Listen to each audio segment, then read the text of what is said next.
নমস্কার বন্ধুরা, কেমন আছেন সবাই? আশা করি সবাই খুব ভালো আছেন, সুস্থ আছেন, আনন্দে আছেন। আপনাদের সবাইকে আমার চ্যানেলে স্বাগত জানাই। আজ আমি আপনাদের পড়ে শোনাব সমরেশ মজুমদারের লেখা গল্প বেঁচে থাকা।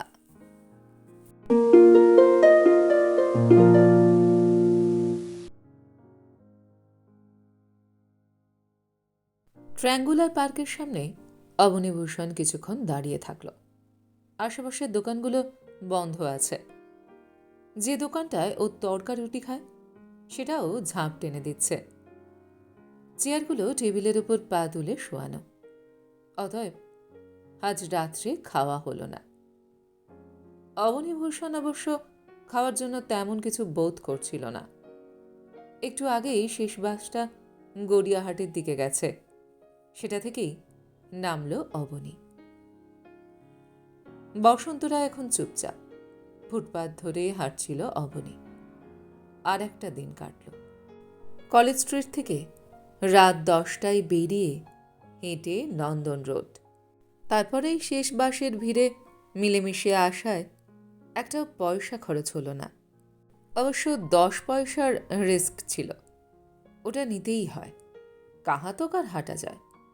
রাসবিহারীর মোড় থেকে এই 3টে স্টপেজ অবশ্যই ভাও। আর একটা দিন কাটল, অথচ কিছুই হলো না। পরমেশটার কথা বুলি হয়ে যাচ্ছে ইদানিং। ওকে আর বিশ্বাস করা যায় না, কিন্তু না করেও উপায় নেই। লাইনে নাম ডাক আছে, মোটর সাইকেলটা কভার করছে সম্প্রতি। আজকের অপারেশনে পরমেশ ওকে এড়িয়ে গেল। ঠিক হ্যাঁ, অবনী 4 মিনারটা ছুঁড়ে ফেলল। এই সময় ও কুকুরগুলোর ডাক শুনতে পেল। কশ কুকুর আছে এ পাড়ায়, শালারা রোজ রাত্রে ওকে দেখে, অথচ অবনীর চারপাশে লোকজন নেই, অথচ সম্মিলিত সারমেয় চিৎকার করে কিছুক্ষণ স্তব্ধ করল। এ পাড়ায় কোনো নেড়ি কুত্তা নেই। দামি কুকুরগুলো যারা চিৎকার করছে তারা কেউ রাস্তায় বেরোবে না, কিন্তু অরুণদার কাছে রিপোর্ট হয়ে যেতে পারে। তাহলে এখানকার আস্থানা 1000 ভোল্ট হয়ে যাবে। প্রথম দিন অরুণদা বলেছিল, এখানে আসতে চাও আমার আপত্তি নেই, আমার অফিস 10টা to 8টা, এই টাইমটা অ্যাভয়েড করবে। আর ওপরের ফ্ল্যাটের বাড়িওয়ালা যেন কোনো কমপ্লেন না করে। বাংলায় এমএ দেবার পর অরুণদার সঙ্গে আলাপ। তখন 2-একটা গল্প লিখত অবনী, আর অরুণদা একটা কাগজ করত, ব্যাস। অরুণদার এই অফিসটা শালা সিআই এর টাকায় চলে, কালচারাল ব্যাপার সব, মারো ঝাড়ু। অরুণদা অবশ্য ওকে একটা চাকরি দিতে পারত না। আজ 1.5 মাস আছে এখানে, অরুণদার সঙ্গে দেখাই হয় না। অবশ্য এখন আর চাকরির জন্য ওর কোনো নোলা নেই, কারণ বয়সটা 1000 হর্স পাওয়ার নিয়ে ছুটছে। এজ লিমিট বার। অরুণদার অফিসের সামনে ছোট বাগান, লম্বা লোহার গেট, ওপরে বাড়িওয়ালার ফ্ল্যাট। ভবনী দেখল গেট বন্ধ, 10টায় তালা পড়ে।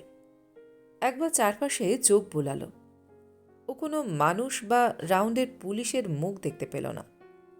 খাঁজে খাঁজে পা রেখে ও লোহার গেটটার উপরে উঠতেই বাড়িওয়ালার কুকুরটা হাউমাউ করে উঠল।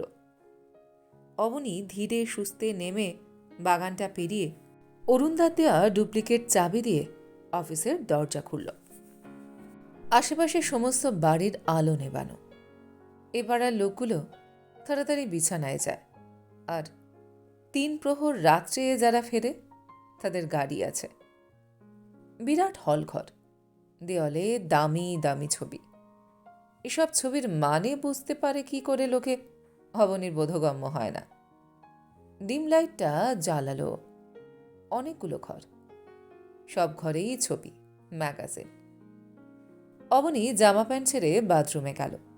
সারা দিন ধরে হাঁটাহাঁটি, গেঞ্জি আন্ডারওয়ারে বোটকা গন্ধ ছাড়ছে। দারুণ বাথরুম, মোজাইক করা, শাওয়ার, বাথটব সব আছে। অবনী বিবস্ত্র হয়ে শাওয়ার খুলে কিছুক্ষণ দাঁড়িয়ে থাকল। তারপর অরুণদার মার্গোসোপ দিয়ে গেঞ্জি আন্ডারওয়্যার কাচতে শুরু করল। এখন রাত 1টা। মেঝেতে শব্দ হচ্ছে গেঞ্জি কাচার। সাবানটায় ভালো ফেনা হয় না। শব্দটা একটু আস্তে করার চেষ্টা করল সে। দারুণ ফোর্সে শাওয়ার থেকে জল পড়ে। আগে যে মেষটা এসেছিল সেখানে কল দিয়ে বাচ্চা ছেলের পেচ্ছাপের থেকেও সরু জল পড়ত। বড়লোকদের কেতাই আলাদা। স্নান টান সেরে অফিসের ঘরে এসে দুটো টেবিল জোড়া দিয়ে স্টোররুমের কোনায় গোজা বিছানাটা নিয়ে এসে ভালো করে পাতল। এখন একটু খিদে খিদে পাচ্ছে। অবনী আর একটা চারমিনার ধরালো। ধরিয়ে অরুণদার বসার ঘরটায় ঢুকল। দারুণ সাজানো। এই ঘরটা রাস্তার দিকে। কাঁচের জানলা দিয়ে বাইরের আলো ঢোকে। অবনী অরুণদার রিভলভিং চেয়ারে বসে দুটো পা ছড়িয়ে দিল টেবিলের ওপর। টেবিলে পেপারওয়ার চাপা দেওয়া একটা চিরকুট। অবনী পড়ল, টেলিফোনটা অফিসের জন্য। তার মানে এটা কি অবনীকে উদ্দেশ্য করে? কি বলতে চায় অরুণদা? সালা, ফরেন মানি নিয়ে অফিস, তার ফুটুনি। খুব উত্তপ্ত হয়ে উঠল অবনী। একবার ভাবল অরুণদার বাড়িতে ফোন করে জিজ্ঞাসা করে এভাবে ইনসাল্ট করার কারণটা কি। ও রিসিভার তুলে ডায়াল করল। রিং হচ্ছে ও পাশে। কেউ ধরছে না। এখন রাত কটা? দেওয়ালের ঘড়িটার দিকে তাকালো অবনী। 1:20। নিশ্চয়ই অরুণদা ঘুমোচ্ছে। ওর বউটা যা মুটকি। রিং হচ্ছে।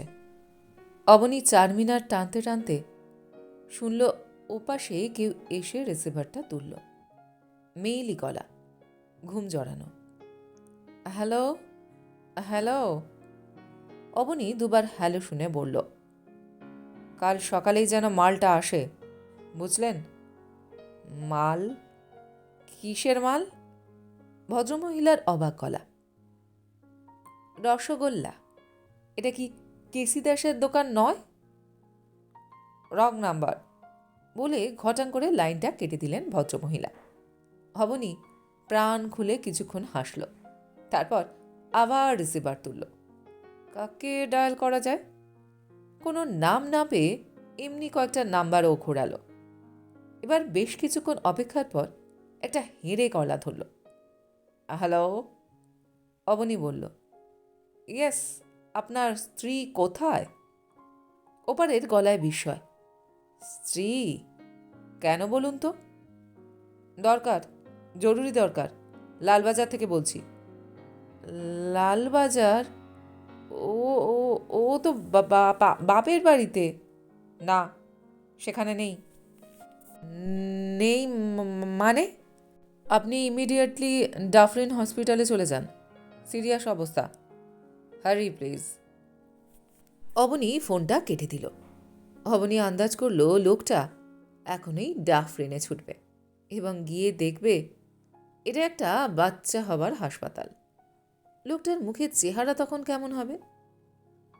হো হো করে হাসতে হাসতে অবনী উঠতেই টেলিফোনটা বেজে উঠল। এ কি? অবনীর দু চোখে বিস্ময়। এত রাত্রে কোনোদিন তো ফোন আসেনি। নাকি ওর মতো কোনো পার্টি মজা কি করছে?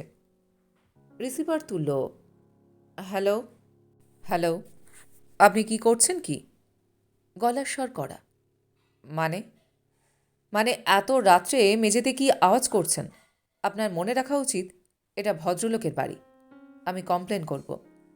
ওধারে গলা উত্তেজিত। সালা বাড়িওয়ালা। অবনী একটু ঘাবড়ে গেল। তারপর কাটা কাটা গলায় বলল, আপনি কি ড্রাঙ্ক? মানে? Wrong number.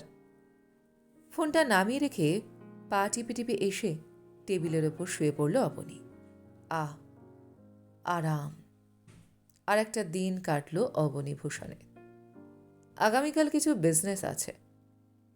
নাটে নাটে লাগলে বাড়িওয়ালার থোড়াই কেয়ার। মনে মনে গুনগুন করতে লাগলো, শালার চামড়ায় ঢাক বানাবো, তেরে কেটে টাক। অবনীভূষণ উল্টোডাঙার 3 নম্বর লাল বাড়িটার পরমেশকে পেয়ে গেল অবনী। কাল রাতে খাওয়া হয়নি কিছু। আজ ঘুম থেকে উঠেই স্নান টান সেরে বেরিয়ে পড়েছে। বেরোবার সময় গেটে বাড়িওয়ালার সঙ্গে দেখা। লেক থেকে চেন বাঁধা কুকুরটাকে নিয়ে বেরিয়ে ফিরছে। অবনী মুখোমুখি হতেই হেসে বলল, ভালো আছেন মেসোমশাই? ভদ্রলোক ভ্রু দুটো কুঁচকে ভেতরে ঢুকে গেলেন। অবনী মনে মনে একটা সুন্দর খিস্তি করে নিল। তারপর পাঞ্জাবির দোকানটায় পেট পুড়ে খেয়ে উল্টো ডাঙায় চলে এলো পরমেশকে ধরতে। এখন ওর পকেট খালি। পরমেশকে এখানেই পেয়ে গেল। পরমেশ টেবিলের ওপর উপুর হয়ে লিখছিল। অবনীকে দেখে সরিয়ে নিল কাগজপত্র। এই বাড়িটার মালিক মারোয়ারি, বহুত ব্যবসা আছে, নিচে কাঠের আড়ত। পরমেশ ওকে দেখে বা চোখ কুচকে কি ভাবল, তারপর বলল, যাক ভালোই হয়েছে তুই এসে পড়েছিস। অবনী একটা চেয়ার টেনে নিল।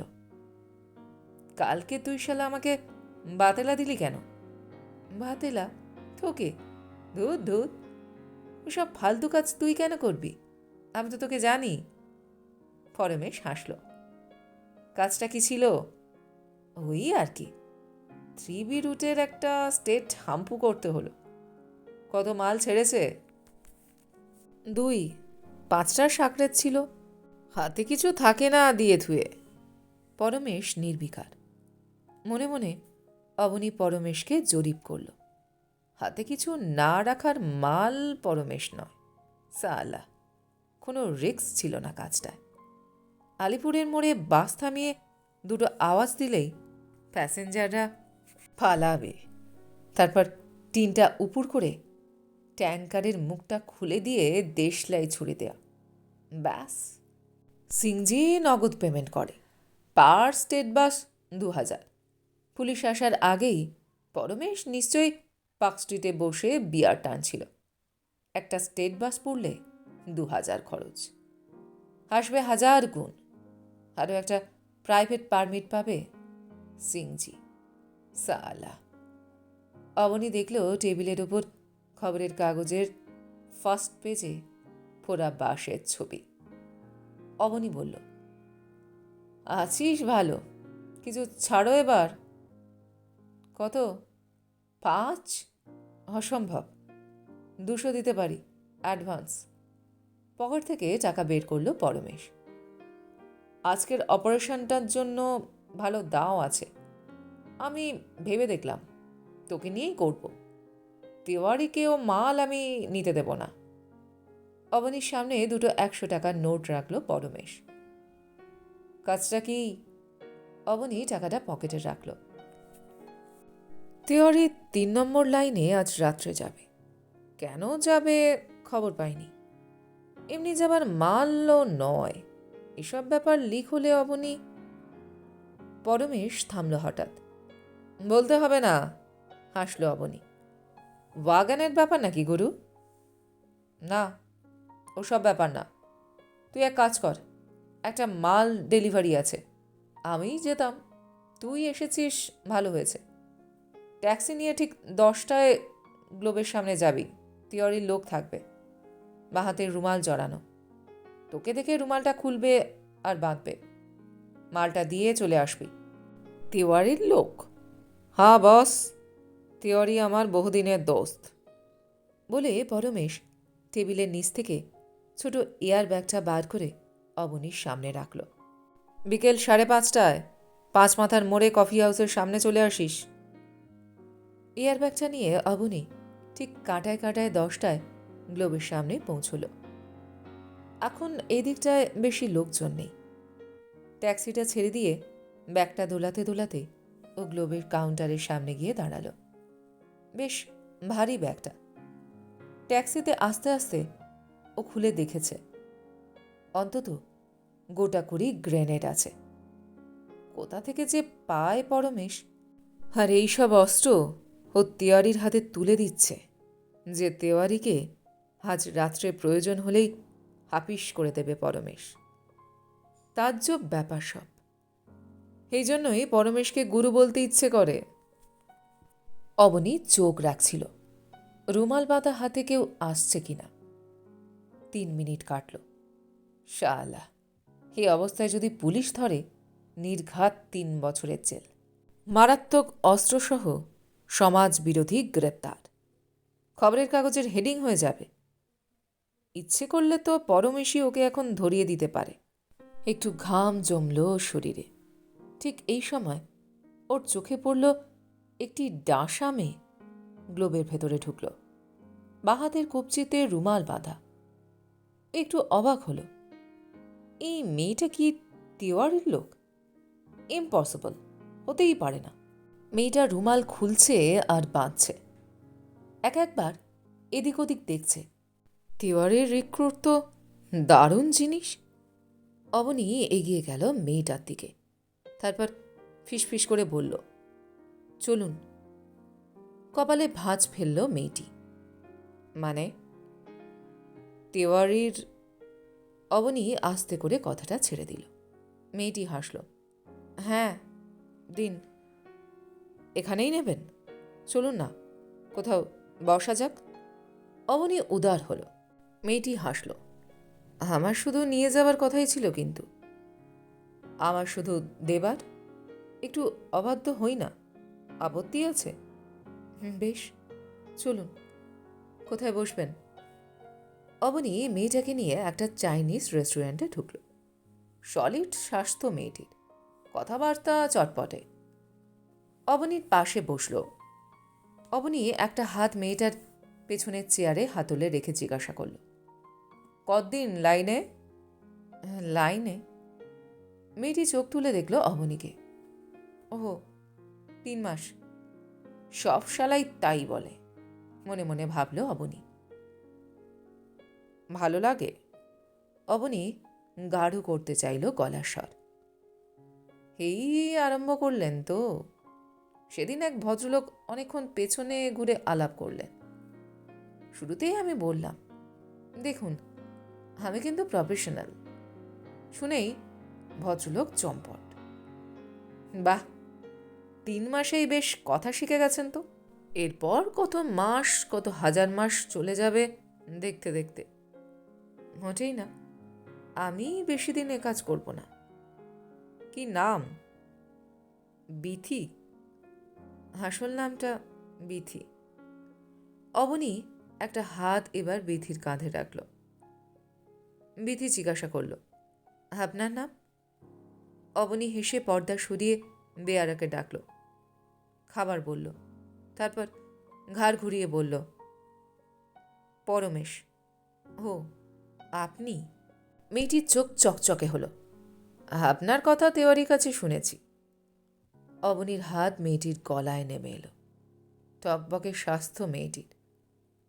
অবনীর খুব ইচ্ছে হলো মেয়েটার বুক ছুঁয়ে দেখে। তুমি প্রফেশনাল না? কেন? মেয়েটি হাসল। কত নাও? কেন, যাবেন? যদি যাই। বেশ তো, মালটা ডেলিভারি দিয়েই ফ্রি। একটু আদর করল অবনী। কত নাও? 25, আর ঘর ভাড়া 15। পুলিশের ঝামেলা নেই। যাবেন? আগে একটু গরম হই। বাবা, থাকো কোথায়? টালিগঞ্জে। বাড়ি ছিল পাকিস্তানে। আবার পাকিস্তান কেন? বাবা আছে। মেয়েটি অবনীর কোলের কাছে সিটিয়ে এলো। গদগদে ভাব। অবনীর মনে হচ্ছিল ও মরে যাবে। তোমার মা দারুণ দেখতে না? হ্যাঁ, আবার মেয়েকে ছেড়ে মাকে কেন? উফ, তোমাকে দেখে দারুণ দেখতে তুমি। দারুণ জিনিস। তোমার বাবা আছে তাহলে? কি করে? বাবা? মেয়েটি হাসল। বাবা রাস্তায় রাস্তায় হাঁকে, চাই, সিট কাপড় চাই। প্রায় অবিকল বৃদ্ধের গলা নকল করে মেয়েটি চিৎকার করে উঠল। থতমত খেয়ে গেল অবনী। বেয়ারাটা ছুটে এসে পর্দা ফাঁক করে দেখে সরে গেল। আর অবনীর পা থেকে মাথা অবধি চিৎকারটা পাক খেতে লাগল। ওর মনে হলো একজন বৃদ্ধ কাঁধে সস্তা ছিটকাপড় ফেলে হাতে একটা লোহার শিক নিয়ে রোদ জ্বালা দুপুরের গলিতে গলিতে ঘুরছে, আর কুজো শরীর বাঁকিয়ে চিৎকার করছে, ছিটকাপড় চাই।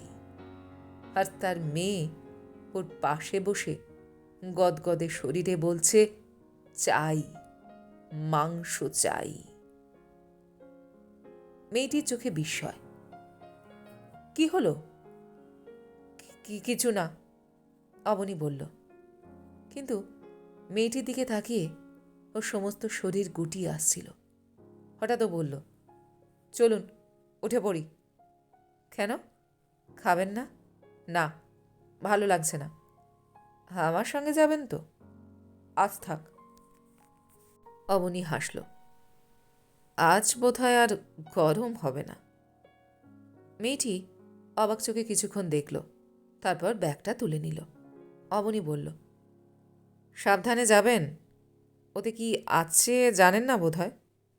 মেয়েটি কোনো কথা না বলে গটগট করে বেরিয়ে গেল। অবনী বেয়ারাকে 2 টাকা গুঁজে দিয়ে বেরিয়ে এসে দেখল মেয়েটি ব্যাগটা দোলাতে দোলাতে এমনভাবে যাচ্ছে যাতে যে কোনো মুহূর্তেই কারোর সঙ্গে ওর ধাক্কা লেগে যেতে পারে। আর তারপরেই অবনী কিছুক্ষণ বিস্ফোরক বয়ে নিয়ে যাওয়া মেয়েটাকে দেখল। হঠাৎ তার মনে হলো ব্যাপারটা খুব ছেলে মানুষই হয়ে গেল। তার ক্রিয়াকাণ্ডের পিছনে কোনো যুক্তি খুঁজে পেল না। শালা, সব মানুষই তো ফিরিওয়ালা, তা নিয়ে ন্যাকামো করার কি আছে। অবনী 2 চোখ দিয়ে মেয়েটাকে খুঁজতে লাগল, কিন্তু মেয়েটাকে আর দেখা গেল না। অবনীর খুব আফসোস হল, নিজেকে জুতোতে ইচ্ছে করল ওর। সোদপুরের একটু আগে যেখানে রেল লাইনটা বাঁক নিয়েছে সেখানটায় মোটর সাইকেল থামালো পরমেশ। সারাটা রাস্তা পরমেশ সমানে খিস্তি করছে অবনীকে।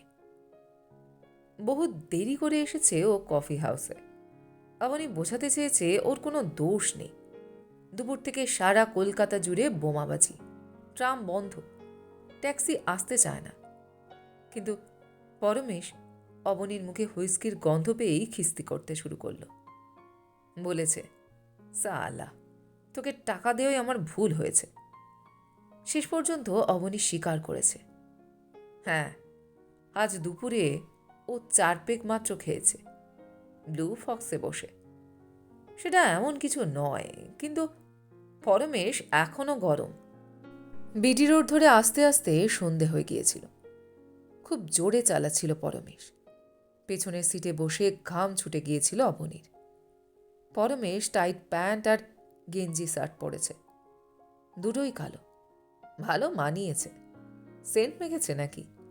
দারুণ গন্ধ ছড়াচ্ছে। গলায় সোনার চেনটা চিকচিক করছে। সালা, এখান থেকে স্টেশনে হেঁটে যেতে হবে। ঠিক স্টেশনে নয়, তার আগেই ইয়ার্ড। লম্বা কয়েকটা মালগাড়ি সবসময়ই সেখানে পড়ে থাকে। এসব জায়গা ওদের জানা। মোটর সাইকেলের একটা দোকান সামনে রেখে পরমেশ দোকানদারকে কি যেন বলল ফিসফিস করে। তারপর ওরা হাঁটতে লাগলো। একটু এগিয়ে পরমেশ পকেট থেকে একটা গ্রেনেড বের করে অবনীকে দিল। এটা রেখে দে, দরকার না হলে ইউজ করিস না। অবনী গ্রেনেডটা পকেটে রেখে দিল। ওরা নিঃশব্দে হাঁটছিল। ছোট একটা কালভার্ট পেরিয়ে এলো ওরা। এদিকে জনবসতি নেই বললেই হয়। ওরা রেল লাইন থেকে দূরত্ব বাঁচিয়ে হাঁটছিল। পরমেশ কথা বলছে না এখন। মাঝে মাঝে নজর বুলিয়ে নিচ্ছে চারধারে। এদিকটায় ছোট জঙ্গল মতন। এরপরেই ইয়ার্ড। ওরা একটা বড় নর্দমা পেরিয়ে এলো। সন্ধ্যা হয়ে গেছে অনেকক্ষণ। ওরা রেল লাইন ধরে হাঁটতে লাগলো এবার। দারুণ জোনাকি জ্বলছে চারধারে। অন্ধকারটা তাই একটু পাতলা। হাওয়া দিচ্ছে মৃদু মৃদু। পরমেশ দাঁড়ালো একটা ঢালু জায়গা দেখে। তারপর বলল, অবনী, তুই এখানে শুয়ে পড়। শীষ দিলে গুঁড়ি মেরে উঠে আসবি। বলে ও রেল লাইনের পাশ ঘেঁষে অন্ধকারে চলে গেল। আসবার সময় পাখি পড়া করে ও অবনীকে বুঝিয়েছে কি কি করতে হবে। মোটা টাকার ব্যাপার। অবনী শুয়ে পড়ল খোয়া বিছানো মাটিতে। পকেটে হাত দিয়ে অবনী গ্রেনেডটার অস্তিত্ব অনুভব করল। একটা মাত্র গ্রেনেড ওর সঙ্গে। পরমেশ ইচ্ছে করেই ওকে বোধহয় বেশি কিছু দিতে চায়নি। পরমেশের কাছে রিভলভারটা নিশ্চয়ই আছে। সব জায়গায় শালা বেইমানি। একটা আলাদা দল করবে যে পরমেশকে ছেড়ে, তারও উপায় নেই। পার্টির ব্যানারে না গেলে আজকাল লাইন বন্ধ। এমএ পাশ করার পর বেকারির দিনগুলোতে পরমেশ তাকে হাত ধরে বাঁচার রাস্তা দেখিয়েছে। তবু শালা ওকে পুরোপুরি বিশ্বাস করে না। তেওয়ারির সঙ্গে পরমেশের দোস্তি আছে এ কথা সবাই জানে। তেওয়ারি পেটো গ্রেনেড সাপ্লাই করে। ওর স্টক শর্ট পড়ে গিয়েছিল বলে পরমেশের কাছ থেকে কিছু মাল কিনল ও। তেওয়ারিটা শালা 1 নম্বরের হরামি। অবনী চিত হয়ে শুল। আকাশ ভরা তারা। উফ, কত যে তারা আকাশে! দারুণ লাগে দেখতে। অবনীর মনে পড়ল ছেলেবেলায় তমলুকে ওদের বাড়ির উঠোনে বসে ও তারা গুনবার চেষ্টা করত। বাবার কথা মনে পড়ল। 3 মাস আগে চিঠি পেয়েছিল। এমএ পাশ করিয়া এখনো অবধি একটি চাকুরি জোটাইতে পারিলাম না। অবনী হাসল। পরপর 2টো লোকাল ট্রেন চলে গেল। মাটিতে কাঁপন অনুভব করল সে। ঠিক সময় শীষ শুনতে পেল অবনী। মাথা তুলে দেখল সমস্ত জায়গাটা অন্ধকার। গুড়ি মেরে জঙ্গলটার পাশে গিয়ে বসল। ভীষণ অস্বস্তি লাগছে। একটা মাত্র গ্রেনেড। ছোট ছোট কয়েকটা ঝোপ এখানে। পরমেশের গলা শুনতে পেল ও। ফিসফিস করে ডাকছে, এদিকে আয়, বাঁদিকে। অবনী বাঁদিকে সরে এলো। পরমেশ হাঁটু কেড়ে বসে কি যেন দেখছে। অবনী দেখবার চেষ্টা করল। সামনে ফাঁকা রেল লাইন। ইয়ার্ডে মালগাড়িগুলো দাঁড়িয়ে আছে। হঠাৎ অন্ধকারে কিছু নড়তে দেখল সে। 2টো মূর্তি স্পষ্ট হল। আর একটু পরেও বুঝতে পারল ওদের মধ্যে একজন তেওয়ারি। ওরা উত্তেজিত হয়ে কথা বলছে। পরমেশ চাপা স্বরে কি একটা বলল, তারপর এগিয়ে গেল গুঁড়ি মেরে। এখন অবনীকে একটু বাঁদিক দিয়ে পরমেশকে ফলো করতে হবে। পরমেশ আচমকা ফায়ার করবে, করে মাল হাতাবে। থলিটা নিয়েই অবনীকে দেবে। অবনী সেই মাল নিয়ে বাঁদিক দিয়ে ছুটবে। পরমেশ ডান দিক দিয়ে ঘুরে মোটর সাইকেলটার কাছে ফিরে যাবে। অবনী যেমন করেই হোক মালটা নিয়ে ডানলপ ব্রিজের তলায় পরমেশের জন্য ঘণ্টাখানেক বাদে অপেক্ষা করবে, এই নির্দেশ। কিন্তু মালটা কি হতে পারে? পরমেশ খবর পায়নি বললেও অবনীর দৃঢ় বিশ্বাস পরমেশ সব নারী নক্ষত্র জানে। অবনী আরও কয়েক পা এগোল। তিওয়ারিরা মালগাড়ির পাশে দাঁড়িয়ে একটা টর্চ জ্বালালো দূরে অন্ধকারে। সম্ভবত রেল পুলিশ। পরমেশ এগিয়ে যাচ্ছিল গুড়ি মেরে। হঠাৎ সমস্ত নিস্তব্ধতা খান খান করে পরপর 3টে ফায়ারিং হল। সঙ্গে সঙ্গে 2টো গ্রেনেড অবনীর ডান দিকে ফাটল। জায়গাটা মুহূর্তের জন্য আলোকিত হয়ে উঠল। অন্ধকারটা যেন ঝলসে গেল। আর সেই স্বল্প আলোয় অবনী দেখল পরমেশ মাটিতে পড়ে যাচ্ছে। 2 স্টেশনের দিকে হইচই শুরু হয়ে গেছে সঙ্গে সঙ্গে। কারা যেন দুপদাপ করে ছুটে বেরিয়ে গেল অবনীর পাশ ঘেঁষে। অবনী হতভম্ব হয়ে পড়ছিল প্রথমটায়, তারপর দৌড়ে পরমেশের দিকে এগিয়ে গেল। রেল লাইনের উপর পরমেশ পড়ে আছে। বা হাতটা উড়ে গেছে, প্যান্টটা পুড়ে গেছে। ফিকে জোনাকির আলোয় অবনী দেখল পরমেশের সমস্ত শরীর রক্তাক্ত। আচমকা গুলি এবং গ্রেনেড খেয়ে মুখ থুবড়ে পড়ে আছে। অবনী হাঁটু গেড়ে বসে পরমেশকে চিৎ করে শুইয়ে দিল। পরমেশের ঠোঁট কাঁপছে। বুকে হাত দিল অবনী। ভিজে গরম রক্ত হাতে লাগল। অবনী কি করবে ভেবে পাচ্ছিল না। ওকে এখান থেকে কি করে সরানো যায়? পরমেশকে বাঁচানো দরকার। অবনীর কান্না পাচ্ছিল। স্টেশনের দিকে চিৎকারটা বাড়ছে। মুহুর্মুহু টর্চ জ্বলছে। পরমেশ গোঙাচ্ছে। কানটা মুখের কাছে নিয়ে গেল অবনী। সালা, সাজানো বেইমানি। অবনী শুনল। অবনীর বলতে ইচ্ছা করল, গুরু, আমি আছি, তিওয়ারিকে আমি জবাব দেব। অবনী পরমেশকে তুলতে চেষ্টা করল। অসম্ভব। এত ভারী শরীর নিয়ে অবনী এক পাও হাঁটতে পারবে না। কারা যেন, সম্ভবত রেল পুলিশের দল, টর্চ জ্বালিয়ে ছুটে আসছে দেখতে পেল অবনী। 2-3 বার রাইফেলের আওয়াজ করল পুলিশগুলো। ওরা এগিয়ে আসছে এখানে। দাঁড়িয়ে থাকার অর্থ? অবনী উঠে কয়েক পা এগিয়ে গেল। তারপর ঘুরে পরমেশকে শেষবার দেখল। আর সেই সময় ওর নজরে পড়ল পরমেশের গলার সোনার চেনটা চিকচিক করছে অন্ধকারে। অবনী পরমেশের মাথার কাছে এগিয়ে এসে এক ঝটকায় ছিঁড়ে নিল হাড়টা। রক্তে মাখামাখি হয়ে গেছে, চটচট করছে। ছেঁড়ার সময় পরমেশের মাথাটা ঝাঁকুনি খেল। অবনী পরমেশের খোলা চোখের সাদা মণি অন্ধকারেও দেখতে পেল। পুলিশগুলো প্রায় এগিয়ে এসেছে। অবনী ছুটতে আরম্ভ করল এবার। 3-4টে রাইফেলের গুলি ওর পাশ দিয়ে বেরিয়ে গেল। হঠাৎ ওর মনে হলো, পরমেশটা যদি না মরে যায়, যদি হাসপাতালে চাঙ্গা হয়ে ও সব ফাঁস করে দেয়। অবনীর নামটাও বেঈমান কাকে বলল? অবনীকে। হাড় ছেঁড়ার সময় পরমেশের চোখ খোলা ছিল। অবনী হঠাৎ ঘুরে দাঁড়ালো। তারপর পকেট থেকে পরমেশের দেয়া গ্রেনেডটা বের করে পরমেশের রক্তাক্ত শরীরটা যেদিকে শুয়ে আছে সেই দিকে ছড়ে দিল। প্রচণ্ড শব্দে গ্রেনেডটা ফাটল। অবনীর শব্দটা ভালো লাগলো। অবনী আবার দৌড়তে লাগল। পুলিশগুলো এগিয়ে আসছে, ফায়ারিং হচ্ছে। ও সেই বিরাট নর্দমার কাছে এসে পড়ল।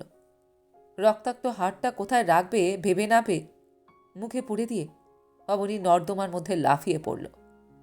নর্দমার নোংরা পচা স্রোতে অবনী ভেসে যাচ্ছিল। এই পাক এবং পুঁতি গন্ধে অবনী 1 সেকেন্ডও থাকতে পারত না। কিন্তু পরমেশের রক্তমাখা হাড়ের নোনতা স্বাদ ওর জিভ, মুখ, শরীরটাকে একটা আলাদা জগতে নিয়ে যাচ্ছিল।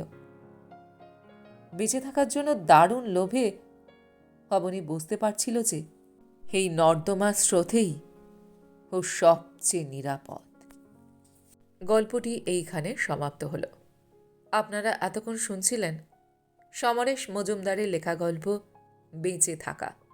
গল্পটি আপনাদের কেমন লাগলো বা আমার গল্পপাঠ আপনাদের কেমন লাগলো কমেন্ট সেকশনে অবশ্যই লিখে জানান।